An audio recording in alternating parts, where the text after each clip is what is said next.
Halo sahabat, salam jumpa, salam sehat. Marilah kita awali seluruh aktivitas sepanjang hari ini dengan doa yang didasarkan pada bacaan hari ini.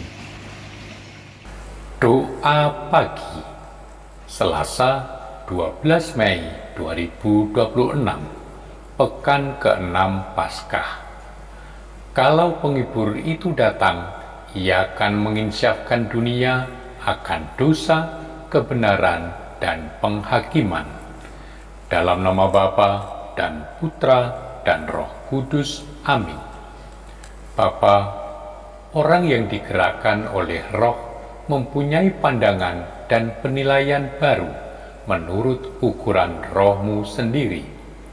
Maka sebagai utusan Roh, Paulus mengusir roh jahat dari tukang tenung, namun barang siapa dirugikan penghasilannya, ia yang demi agama tidak akan bergerak, demi uang dan keuntungan akan bertindak.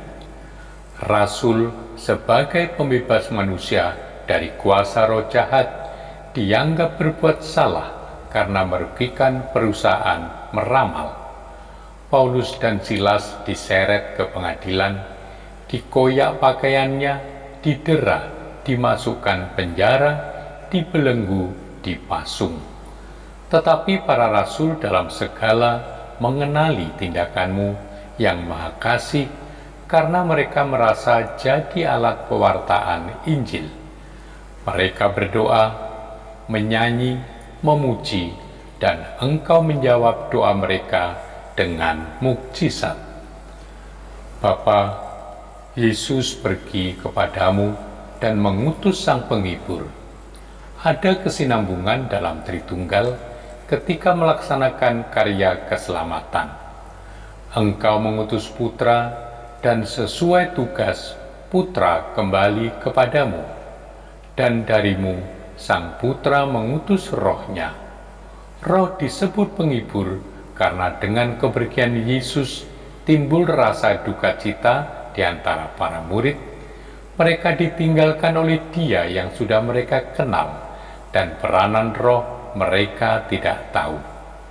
Namun Roh penghibur mengambil alih tempat dan meneruskan karya Yesus dari dalam diri para murid. Para murid tidak akan merasa seperti yatim piatu lagi, karena dengan kehadiran Roh mereka merasa di bawah lindunganmu dan lindungan Putra yang bersama-sama bersemayam dalam hati mereka dan di dalam gereja. Mereka tidak lagi mencari-cari di luar, karena Yesus ada di dalam. Mereka tidak bertanya-tanya kepada manusia, karena Roh membawa jawabannya. Bapa, Roh membentangkan garis jelas dengan kedatangannya.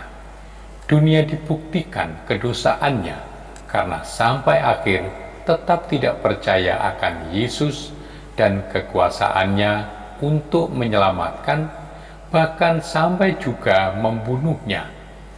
Tetapi dengan kematian dan kebangkitan Yesus, Roh membuktikan kebenaran bahwa Ia berasal darimu, pergi kembali kepadamu, dan demikian Ia sungguh Putramu yang berasal dari surga.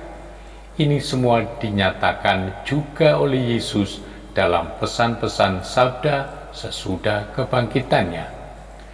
Namun dunia juga sudah dihakimi bila Roh membuka arti kematian Yesus.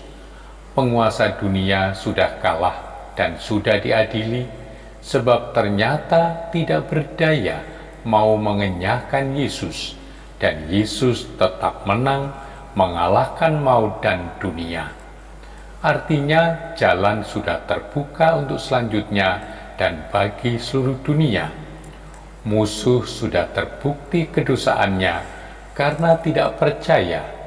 Mereka yang percaya itulah yang benar, dan kebenaran ada pada Yesus. Bapa pencipta dan penyelamat manusia, belenggu-belenggu yang menindas telah dipatahkan berkat daya Roh-Mu. Kami mohon jadikanlah kami orang bebas yang bersedia berbuat baik kepada sesama dan mengabdi kedamaian. Demi Yesus Kristus Putramu, Tuhan dan pengantara kami, kini dan selama-lamanya. Amin. Semoga Allah yang Maha Kuasa memberkati saudari-saudara sekalian, Bapa dan Putra dan Roh Kudus. Amin.